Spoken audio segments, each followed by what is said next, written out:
We don't fix problems, we just make them better.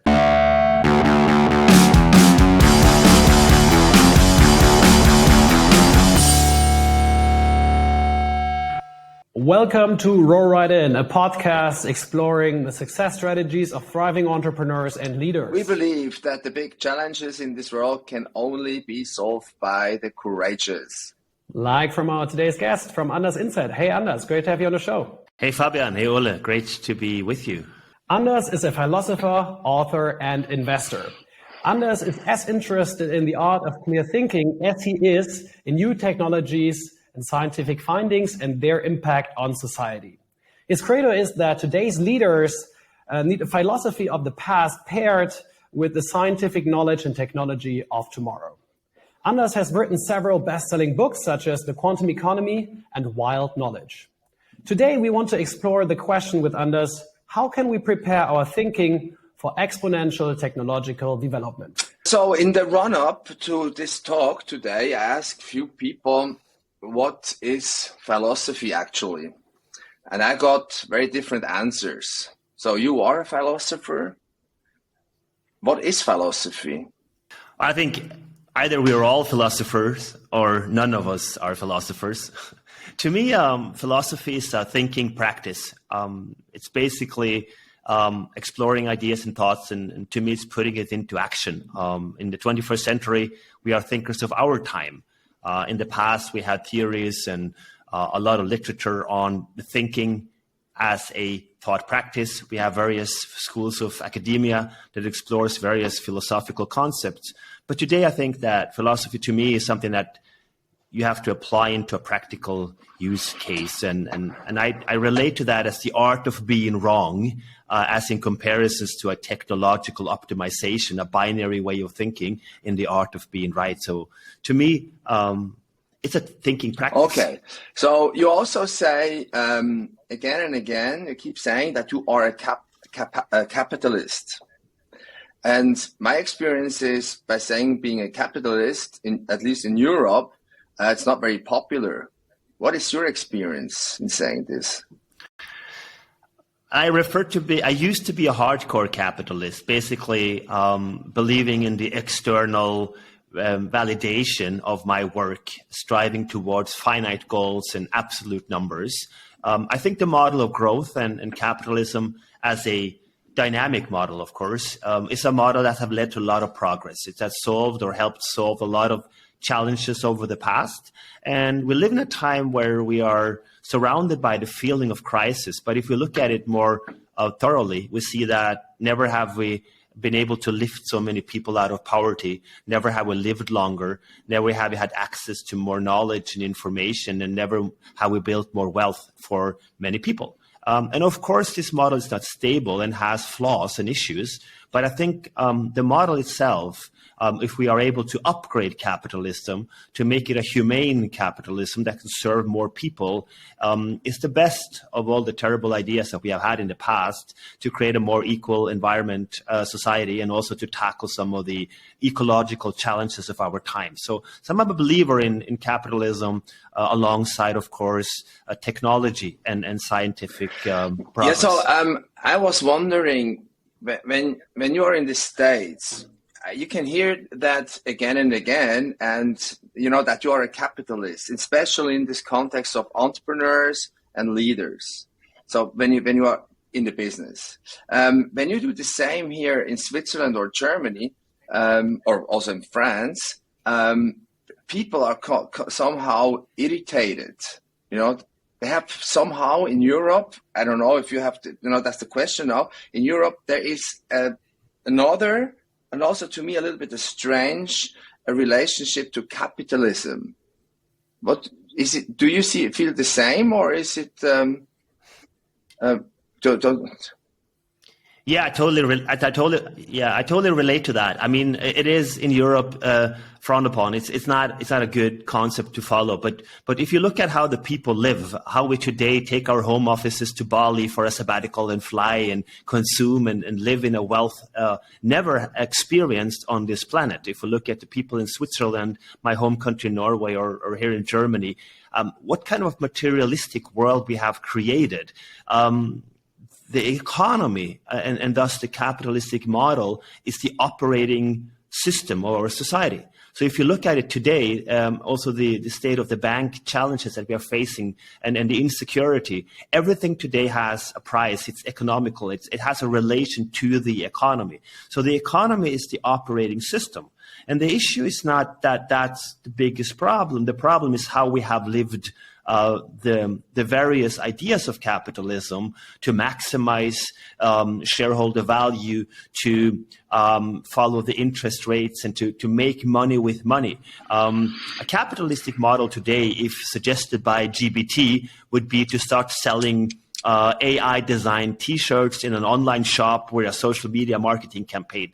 That is not a solution of a problem that we have for humanity. If we can change the model of capitalism to create better problems for society, if we can build entrepreneurs and leaders that has a clear emphasis on building a better problem for humanity, and thus using economics or the capitalistic model to grow that narrative of a better problem, then I think that capitalism can become something positive. But I agree with you. And in Europe, we tend to hide behind words that sounds like a solution, be it sustainability or impact investment. And there's a narrative of that we're trying to do the good. But if you look at it more closely, those are mostly words that has some impact, but doesn't really lead to significant progress for humanity. So maybe there is a time now that we can upgrade the capitalistic model to a more humane capitalism, as I said before. And I refer to that as the quantum economy, a book I wrote a couple of years ago, a new way of looking at talking about capitalism. quantum economics. What do you think concerning the issue with the banks right now? So here in Zurich, over the weekend, that was a pretty tough and stressy situation. The states, so all the ministers, they basically took over the game and brought together Credit Suisse and UBS. And, they really wanted to communicate a solution by Sunday before the stock markets opened in Asia. And what we have right now is, we read it in the press, this takeover, and UBS now is in the position being a huge bank in Switzerland, and politicians that already have started, to talk about new regulations, and basically are also a little bit in the lead of leading UBS. When you now so in what world has this happened that we are facing these problems? So it's definitely not quantum economy, as you suggest to think and approach these problems. So how to say? So if you would have been the boss in this situation, how would you have solved that problem right now? Well, first of all, I'm glad I'm not the boss, and it is a very good question. It's a very complex question, I think, and just from my humble little understanding of humanity, there are so many players involved in this complex riddle. I try to break it down how I see it. We have, on the one hand, the rise of decentralization, also in economics, the rise of cryptocurrencies and digital currencies, and of course the old model of cash, and the creation of gold as a narrative that we want to believe it, are all stories. Gold doesn't have a real value because it's shiny. It's just that we as a species came up with the idea to say that, well, gold is going to be the secure haven, and we're going to create some paper, put ink on it, kings and queens, and drive them around in security cars and put them into boxes so that we can go and act as if there was something called money. So the whole concept are built on ideas. And ideas, they work as long as people trust these ideas. And over the past decades, we have started to lose trust in institutions because the narrative of communication is to optimize towards reaction. Twitter, social media is just about absolute terms. So either it's good, it's right, correct, or it's bad and it's wrong. And if the change happens on a larger scale, going from trust to distrust, then that obviously has immense potential of damage. And this is what we're seeing, I think, today, that we have a system that is inflated by growth, and is inflated by too much money in the markets, which has again led to a very centralization of a lot of wealth with few people. And then there is an insecurity amongst a broad base of people in society. And if they start to distrust these financial institutions, then obviously that causes a big damage. And I think that the solution to this is to rethink what banks are. They are not, sales channels to optimize on investments. They are providers of trust. And if you look back in the last years, I think that a lot of the banks have not done a good job to understand their own business model, which is to manage the trust of their clients. So this is what we probably are seeing today, that there is a very strong push towards absolute decentralization, which might not be the solution.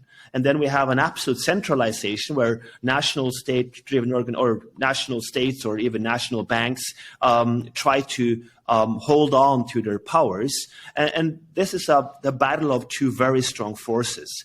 So I think to propose some ideas, I think national banks, the Fed, the European Central Bank, should try to play with digitalization of currencies and try to rebuild some structures where there is some kind of decentralization and some part of regulation, but that takes a lot of radical change in today's system. So it's a very complex situation, and to tie it back to quantum economics or quantum finance, this is why we like to play with these ideas, because we cannot predict and calculate everything. We have, human beings that are involved in this, and those are potential solutions. So you can look at it from a quantum theory perspective and think about money and financial structures in the relation of quantum physics. So it's not the quantum physics, but there are a lot of good books. David Orell has written about this, Canadian mathematician, about the effects on money and all the financial structures. And I think that we can learn from that. But again, coming back to my initial, I'm good. I'm glad that I'm not the manager, because this is a very, very complex situation that these decision makers are not by facing. the way, talking about cryptocurrency, it's astonishing how stable they are at the moment. So, but Bitcoin at the moment is on $29 US, and UBS went down 16%. So, I mean, people decide by buying these assets, and they sell UBS and they buy Bitcoin, simply spoken. Yeah, and that's basically just storytelling, right? There is nothing there. I mean, all the cryptocurrencies, there are very few business model or use cases behind it. It's a future of potential infrastructure technologies that can be used. It's too early to say. I think that you can say, though, these players have significant benefits for society. There are a lot of potential with blockchain, but then you create the digital gold, if you like, through Bitcoin. And I don't see people paying stuff with Bitcoin in future, but if enough people believe in it, and you have a lot of visionaries and good storytellers that now, if you look at Twitter and the communication on the weekend, all of these people are back online and saying that this is what we told you, take your money and run off from the banks and go and buy Bitcoin. So it's just fueling into the narrative. And as relation to gold and all the other stories, if enough people buy into it, then of course it's going to become the new gold and a new story. And I think Bitcoin is starting to get too big to fail. But then again, if you look at how many Bitcoins have gotten lost, there is also a structural issue here. So I think there is no conclusive a statement here that can be made, but obviously this situation with the banks is a benefit for all the crypto believers, and I also think that it's good to have some Bitcoin, to have some resources and reserves in case there is a bigger collapse ahead. So when you are now a manager or you're an entrepreneur and you're facing this situation with the bank, so the whole system that you are embedded in, okay? So can you elaborate with your philosophy with the quantum economy? So in other terms, how should I approach as a leader, as an entrepreneur, how should I approach the current situation? How shall I adapt the way I think and then approach these challenges? No, that's a very good question, Fabian, and I think that what I refer to as practical philosophy, there are things that you can relate to. It has been a lot about the ego, the person driving the organization, and I think that a lot things that we can learn today, that it's not about you, it's about the bigger picture. So if you can boil that down and you can have the essence of progress as such as the core philosophy of your organization. So if there's setback, if there are things that happen that are not predictable, you are back at a situation where you can only move forward. And I think this is something that leaders can train, because a lot of people are just related to the outside world. And this is how you can relate to a balance between your inside world and your core values.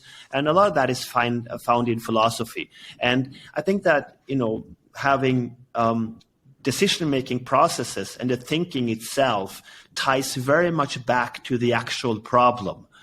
So I think that leaders today should spend more time on training how to analyze problems and not to look for finite solutions. Mm-hmm. I think the world in general is about creating better problems. So in relation to the situation with Credit Suisse now, it's not about solving it just with a finite solution.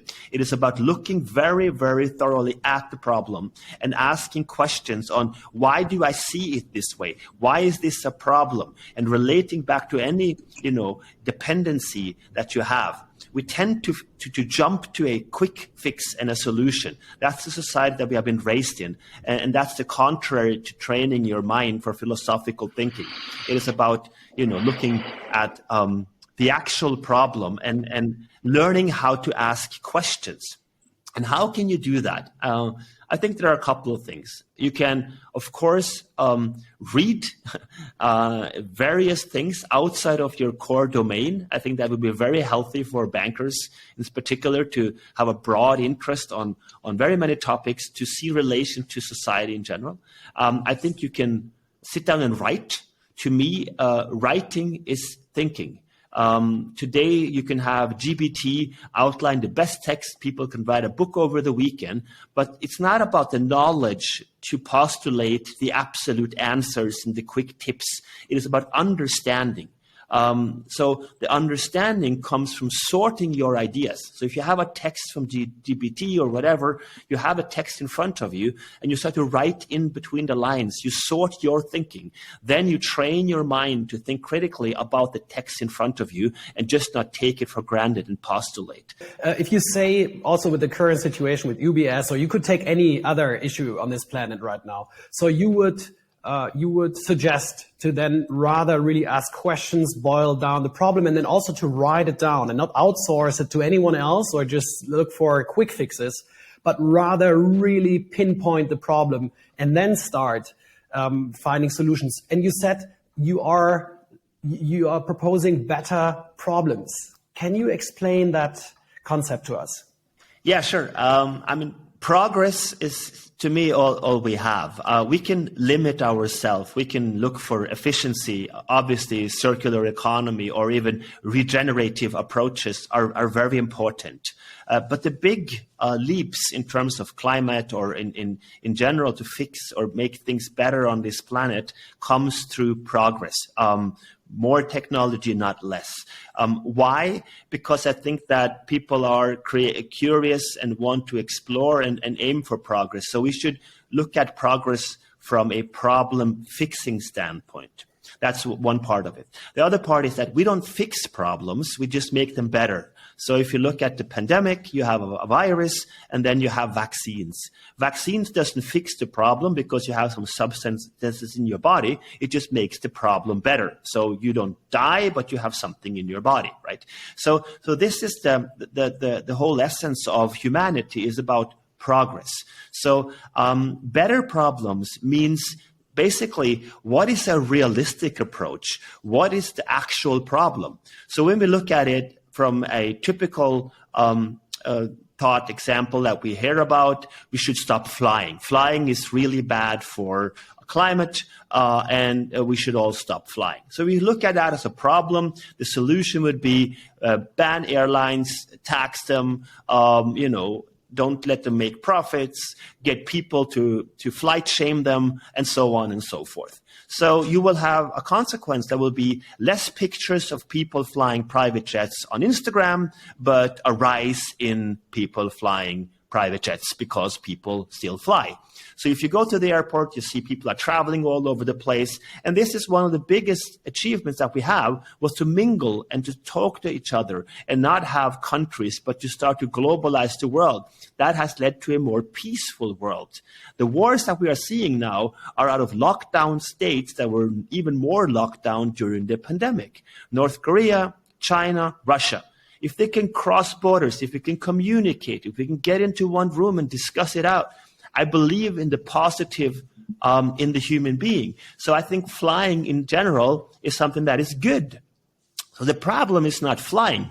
The problem is not traveling in the air. The problem is the technology with which you travel. And then we could look at a better problem here. Are there other technologies that we could use to travel in the air? And it turns out we could even buy objects that suck CO2 out of the air and turn that into energy. There's no physical law that bans that. It is possible, but that requires investments. It requires that people want to do something about this. And for a big industry, such as the airline industry, it requires a lot of money. And now you might say, is it a good solution then to have all the big airlines not make any money? Because the first thing that it will stop doing is to invest in research and development or in innovation. So the problem just gets worse because Africa grows. There will come 1 billion new people that can afford to fly, and we just expand the whole market by having old airplanes. So we take the old airplanes from Europe, send them to the new airlines of Africa, and then we start to grow the problem, and the problem just gets bigger. So this is the way to think about problems, to think about what is the actual problem here and what is the better solution. So you could propose the opposite, which I would not do, but you could postulate we should fly a lot more in a very short term so that the people that are in charge have money to invest in better airplanes.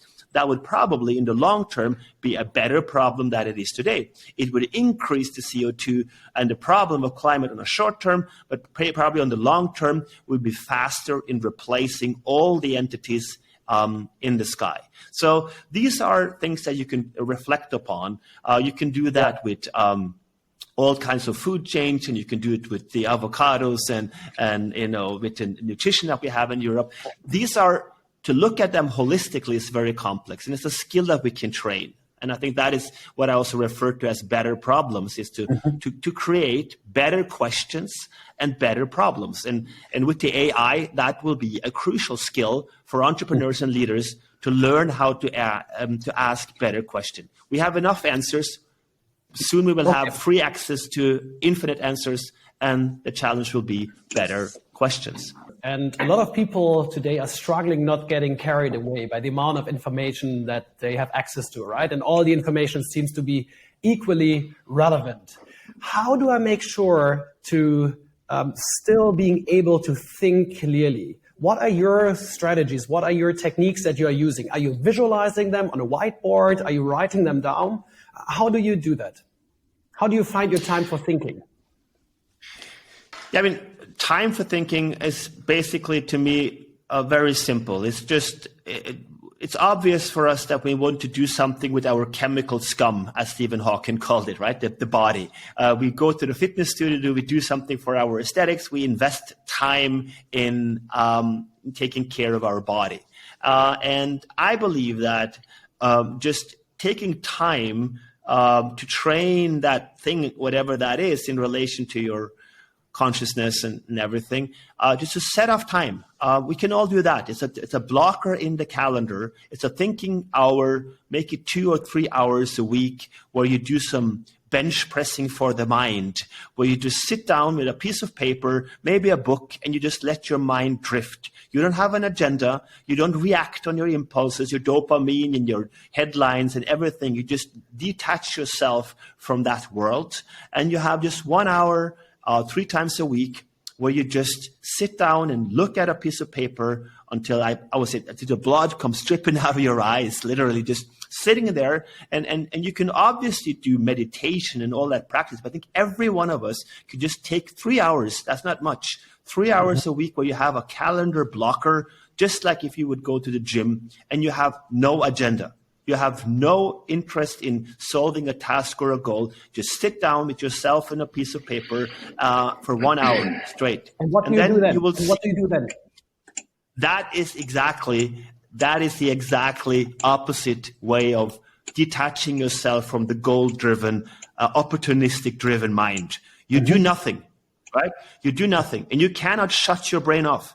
You cannot shut, but you can train it. And this is basically to let go of that. And if you have a thought that you get fascinated by, you can start to write about it. You can let yourself drift into some kind of opportunistic mind dance, if you like, where you just drift up and you start to play with that thought. You don't have a goal attached to it. You're not going anywhere, but you could just write it down, and you take that and you put it in your drawer or in your book or your diary or whatever you want to keep it. And then the next time you have a session, you don't continue. You start from scratch. And what I have experienced is that 6 months down the road or a year later, you come back to this particular idea. You come back to this thought. And the more that you have these type of various ideas that come apparently out of nothing, right?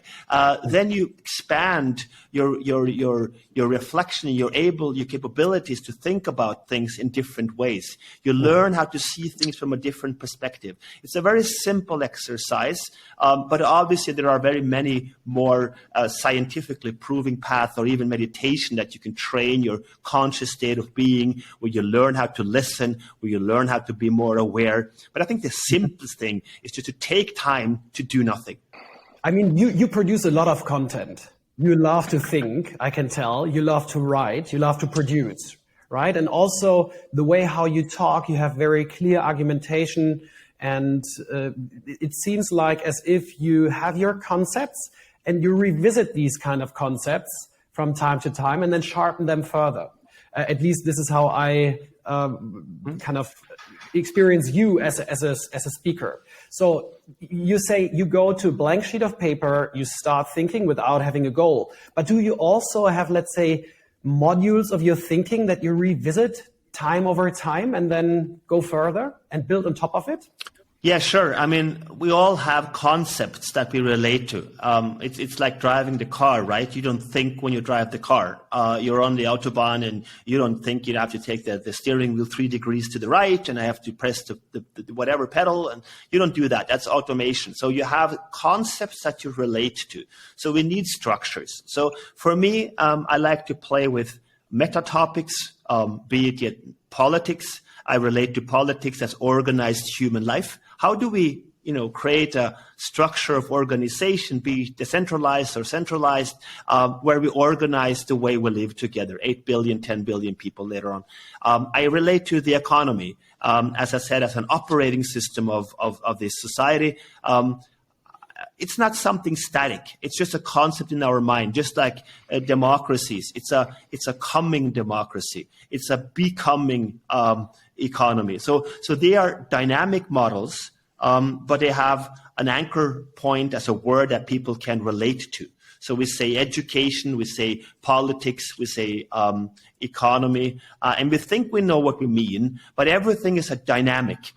Everything that is static, a homostatic, is a dead system. because it's replaced by a finite way of thinking. And the homodynamism that I relate to is an ever-growing, becoming part of these meta-concepts. So I revisit that, and it's a very simple way to put it in a picture where I have the metaphysical understanding of our world, which is to me the most modern physics that we have, quantum physics.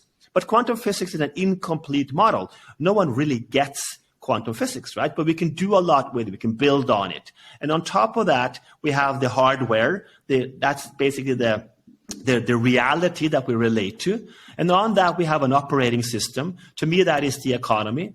And the economy has a lot of flaws and a lot of challenges. And we do business. We build organization.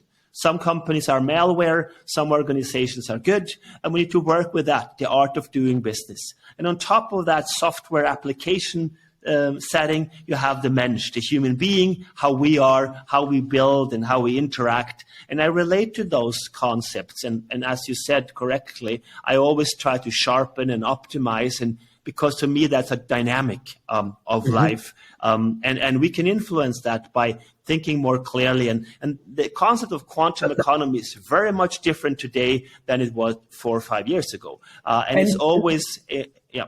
But Anders, and how important is then teaching your concepts to others for that? How important is it to fixate it in an article or in a lecture? Well, I think to me, any expression that I have, be it verbal or written, it's when I talk, I do thinking out loud. I talk and I sort my thoughts. When I write, I do actual thinking. So to me, the publication part is just about trying to put out the best possible expression of my thought in that very moment. And I will revisit that and say, well, of course, 2 years later, I will go back and say, well, I could have changed, I can change, I can, resharpen this. I think differently about it today. We're all thinkers of our time, right?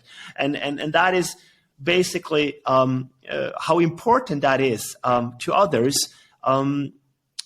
My journey writing and thinking about these concepts is a very egocentric thing. I want to understand. I'm curious. I want to learn. I think there is one of the most fundamental things that we human beings have is the experience of our own experience.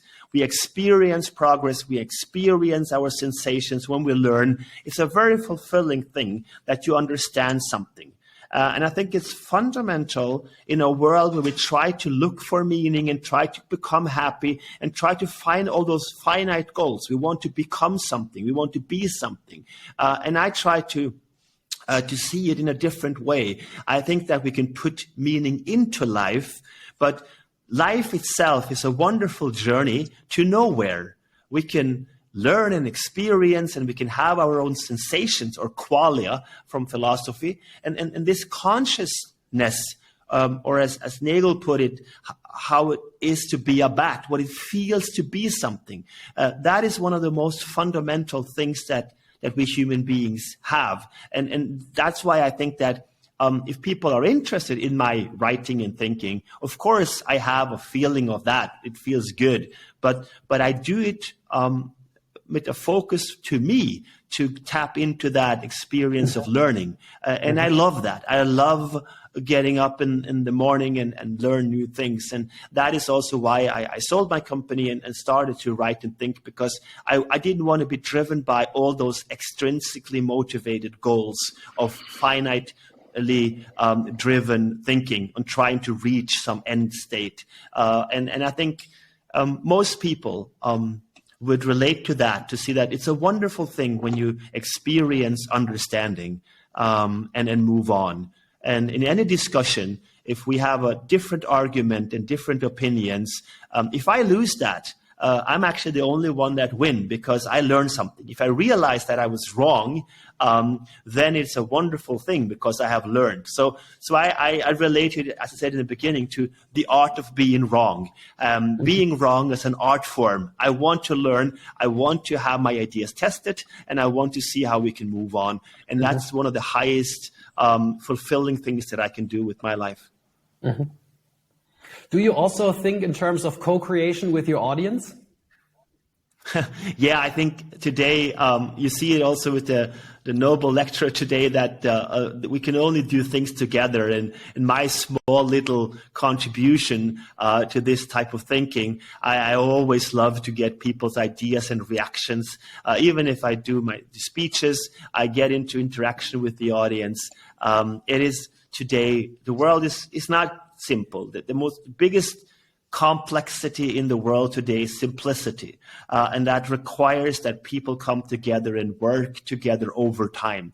And if you have a startup or an organization, you can only move forward if everyone in the organization are on the same page. There is no one person dictating the task of tomorrow. If we don't understand what we are doing, you will not have progress over time. And I think that's very important, that you create these type of environments from the beginning. And I sat down as a consultant in very many meetings where there was one person standing in front of the audience reading PowerPoint slides, when I was thinking, everyone in the room can read, but apparently no one gets where he's going with this. And as a consultant, it's okay because you get paid by the hour, but it was not a very productive meeting in terms of outputs. So I think it's very important for entrepreneurs and business leaders to think about the potential of building something beyond the sum of its part, the collaboration, the co-creation, or the flow state that we have from sport, where the team performs beyond the sum of its entities. And I think that's very important in today's world. So you have a third role, besides being a philosopher, and also you said you had your own company, you also invest, right? What kind of startups are you looking for?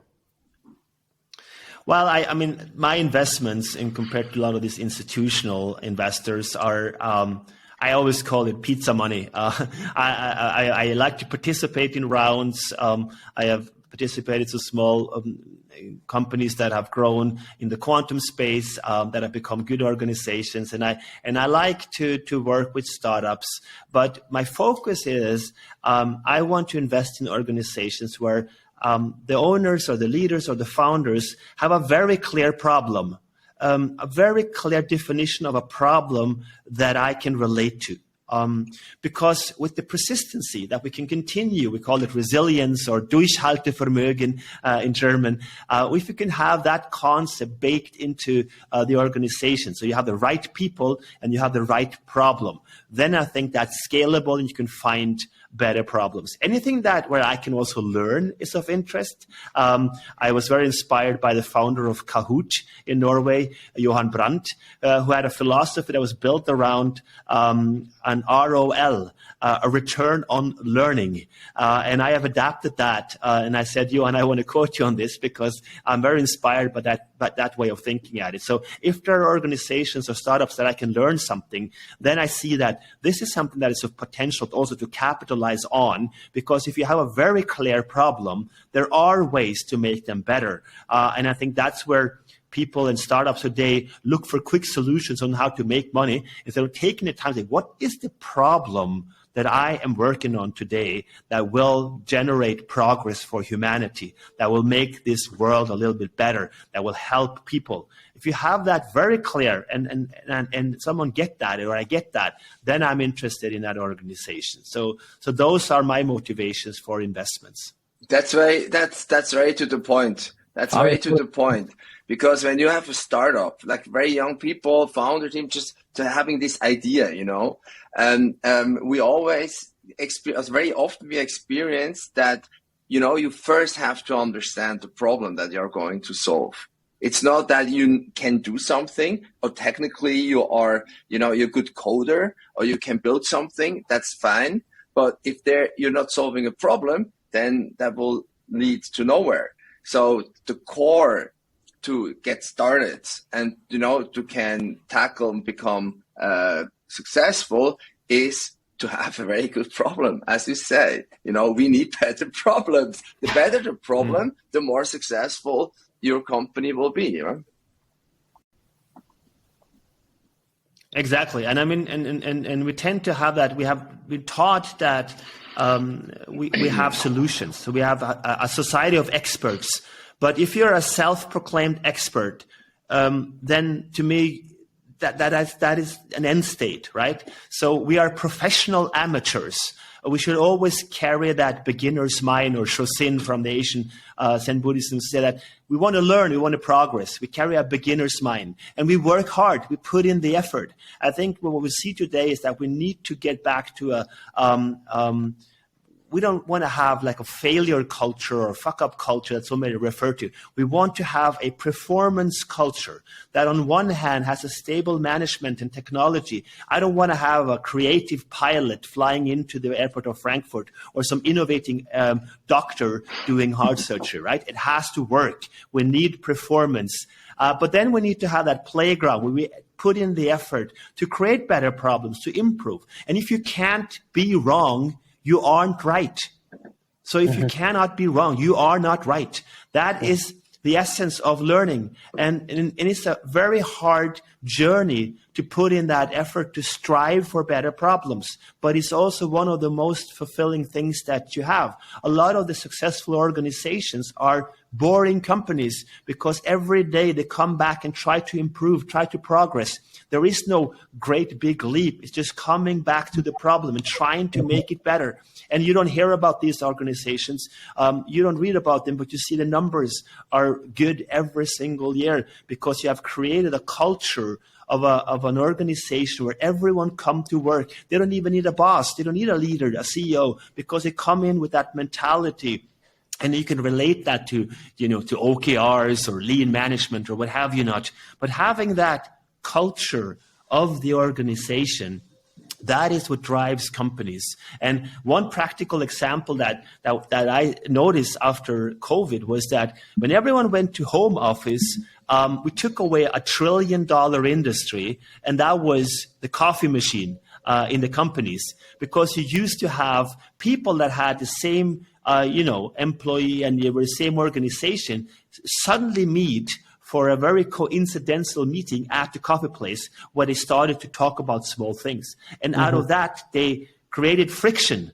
And the core of progress is to have friction. So you need to have different opinions, but you also need to have trust. So trust plus friction equals progress, because you create ideas that you have to figure out how to move on. And that is, in many ways a boring company where you have hundreds of thousands of coffee machine interactions that lead to small things, small progress, instead of seeing that big picture, that big change. And those can often be boring organizations, but it boils down to getting a better understanding of the problems and better understanding. So it's a contrary to, we had a fatal information society where we had a lot of data. Then came the strive towards a knowledge society. Now with the AI, we see the obvious. We will have, I believe in the next 10 years, the marginal cost of intelligence or knowledge will go rapidly towards zero. Everyone can generate a learning model on AI that has the world knowledge at the tip of your hand, in your head, maybe even later. So knowledge is not the issue. The challenge becomes, how do we create a society of understanding? The limitation of GPT is not the knowledge of the answers. The limitation is our capability of asking questions beyond. And imagination, I think. And imagination. Well, yeah, that's creativity and imagination is a big important. Absolutely. Absolutely. And very practically, talking about problems, if I work with founders, what I usually do is I stand in front of a large whiteboard and I ask them to write down the problem statement in just one sentence. And sometimes this takes hours and a couple of sessions, right? So sometimes they come back after a couple of days or even weeks, and we see the very same sentence, and then we rewrite it in a way that they need to really sharpen it. And then something really fascinating happens. Once they have found the right words in the right order, and they speak it out loudly and it flows, everyone in the room feels it. And then it feels absolutely natural. Everyone thinks, yeah, this is totally logical that we've ended up there. But it took a couple of maybe weeks to get there. But it's so important, because then everyone has a shared understanding of that problem that they're solving. And then the solutions flowed out of this very naturally. That's my experience. So I think writing and also writing in a group helps to get to shared understanding of problems. Yeah, but I think adding to that, once you have that binding sentence or understanding, the most crucial part to me is, can you explain why you have that common understanding?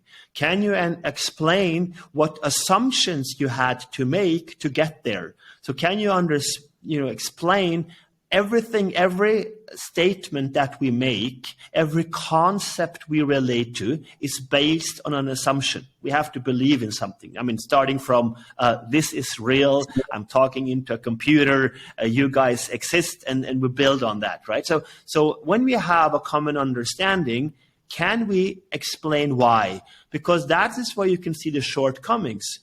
If everyone agree on going, in one direction, it's not fundamentally true, right? It is even still a collective belief in some assumptions. And I think that can help us a lot if we can then look at these assumptions, say, why do I see it this way? Why do I think like that? And that can help us create even more or shaping a better understanding for the things that we talk about. Just because a room comes to... Let me build on this. Let me build on this. So if you would have that problem statement on the whiteboard, right? So after weeks, then what you could do is a semantic analysis of that. You could go into every word and ask yourself, what's our assumption that led us here? Or how do we understand the word? And then unfold it again. So that would be an interesting next step then, in order to clarify your thinking even further. And then also to understand, this is just one picture of the time. It's just a split second. The very same problem statement might not be correct in 3 months from now. So it's organic, it needs to evolve. But it's a very interesting starting point to formulate new ideas. And then I absolutely agree with your idea that everything at the end is a story, right? So we need to believe in the same story. And once we do that, and we understand our venture, our startup as one shared story, then we know exactly what to do. And I would add to that, I don't think it's necessarily the point that you need to do that consciously. Sometimes I also think it's important to just follow your gut feeling, right? So if you have a formulation, you think, oh, this is correct, why ever it is correct. You cannot explain it. I think it's a balance between both conscious thinking and also gut feeling. I would say I probably agree with you. But the challenge here is to say that, again, what is your understanding of consciousness and gut feeling, right? I think the whole essence of intuition, or whatever you want to call it, is a very important concept. And when we say thinking, what we actually do is to think about things that have happened, right? So thinking to us human beings is thinking and reflecting about thoughts. It is not the actual thinking in itself. We have no idea. Yeah, we have no idea what sparks the magic or the fire of the arising of a thought. You can say different levels of consciousness, subconsciousness. You can have all these concepts, but it is not clear what it actually is. So I think you're very right. There is intuition or gut feeling or that weird, strange things that happen. They have a very important role to play. We just don't know why. So this is why I say the concept that you mentioned, to break down the words, I totally agree. But it is kind of like the wave function in quantum physics. So the wave function doesn't really collapse. It just creates new potential states. So when you have a problem, you have potentialities, potential solutions or progress, but they aren't finite. So once you decide for one path, as you said, first of all, the state that we relate to is dynamic. And since we are also quantum physical entities, we are a part of this. And it's a continuous coming back to the dynamics. So it's a wave function in a wave function in a wave function that goes into the dynamics of things. The surroundings changes, or as the famous Heraclite film said that you can never step into the same river twice, because it's not the same river. And I think Plato countered with, and it is not the same man. So there is a continuous dynamics of things. Absolutely. And that relates also to our... But you need to make decisions, Anders. At one point, you need to make a decision. And as a startup team, you need to say, okay, we advanced our thinking to that point, but now we need to execute. And then you might want to revisit that thought at a later time, and then maybe it evolved again. And I absolutely agree. It's a dynamic system. But at one point, one needs to make decisions. And I think there is this interesting, or these polar opposites between theorizing about things and speaking them out and trying to maybe capture them in writing and content. And then on the other hand, executing. And when you execute, you need to make a decision. You need to say, okay, this is my thinking until here, my assumptions, and now I move on. And then maybe at a later time after execution, you revisit your ideas again. But I think it's very important to do both, thinking and doing. Yeah, I totally agree. And I have just written a new concept for education because I think that's the crucial part. And it's called Weltbildung. And it's thinking about education from a learning standpoint. And I think that is also very important what you said, because it is about taking decisions and it's about, breaking those problems into smaller problems that they are manageable, that like how can we relate to, and then you have the assumption, but then you have to also move on. And I think it's a big problem today that we are not taught on how to take ownership of decisions and how to make decisions, because it's much easier to criticize and negate the other. You see it in politics, you see it all over the place, that it's very easy to criticize. So people are much better to say what is not correct and what is not right, because we're not trained to take ownership. And the model that I have proposing is a broad concept of changing the school system and changing leadership and education. And I think that we will be able to create a core that is one essence. If you're a 6-year-old or you're a 60-year-old board member, we have the same core. It's learning how to learn. And that is the dynamics. And it basically boils down to 4 things. Number 1 is, we were talking about it. It's the analytical skills, how to create better problems, how to think about better questions, how to solve, problems and learn how to. There are a lot of things that you can do to train that particular skills. The second part is self-trust. You can only trust others if you trust yourself. So having a strong, self-conscious, self-trusting core is important, that you can take ownership, that you dare to take decisions, that you say that this is something that I stand for. I can tell you everything that I'm against, but who can tell me something that I stand for? It might not be correct and infinite, but it's basically something that I've taken a decision on. And that is, how do you take ownership, make the decision to your own?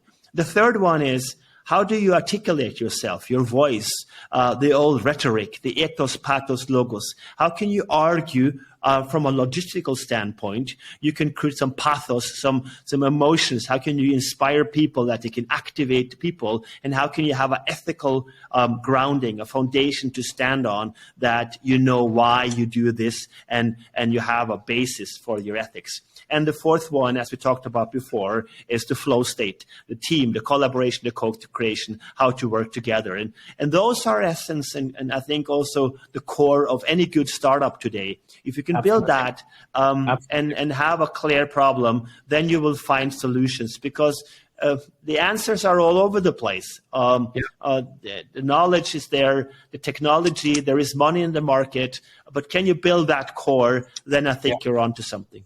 I would like to add on this concept from design thinking, building your way forward. So understanding more about the world by collaborating with others, building prototypes, seeing how these prototypes are used, and then explore even further.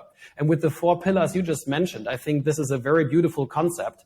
I think it's valid for pupils, but also for leaders, managers, entrepreneurs of all ages. Yeah, thank you very much, Anders. Fabian, do you have anything to ask or add? No, so my cleaning team is here and was vacuuming. That's why I turned off my mic. So now they're finished. Yeah, so now, thank you very much, Anders. And maybe, Fabian, to end it with your cleaning analogy, how I see life and how I see the progress in companies. We have thought about the whole concept of cleaning the stairs from the top to the bottom, right? So we clean the stairs and we reach a finite solution. We have a perfect, clean set of stairs. I look at it the other way around.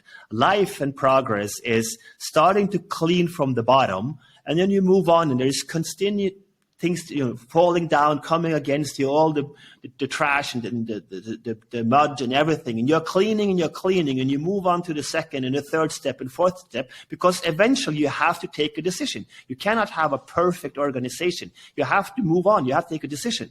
And you move on and you walk up the stairs and you come pretty high on the stairs. You never reach the top. There is no finite. And then you look at a pretty nice, clean set of stairs, and then you die. And that is basically the journey of life related to your cleaning story of having a pretty decent, cool organization and a pretty decent, cool life. And you work hard, you clean, and you move on, and you take decision. And I think that sums up our conversation this morning pretty good. Thank you very much, Anders. So let's now clean our staircase. Let's start cleaning.